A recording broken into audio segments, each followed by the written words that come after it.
ఇవి చేతులు కాదమ్మా, కాళ్ళనుకో. ఒప్పుకోమ్మా. ఏ కష్టం రాకుండా బంగారంలో చూసుకుంటాం. ఏం పని చేసి అలసిపోయినట్టు పడుకున్నావు? మూసుకొని వెళ్ళి రైస్ పెట్టు. ఏయ్, వచ్చి టీ పెట్టు. ఏయ్, వచ్చి కూరగాయలు కట్ చేయి. అమ్మ యూరాని, లేచి ఇల్లు తుడు. వచ్చి అంట్లు తోము.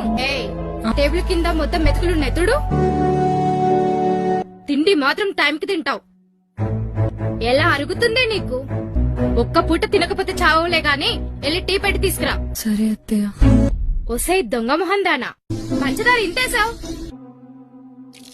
వేసిన దానికి ఇది పనిష్మెంట్. మొత్తం క్లీన్ చేయి.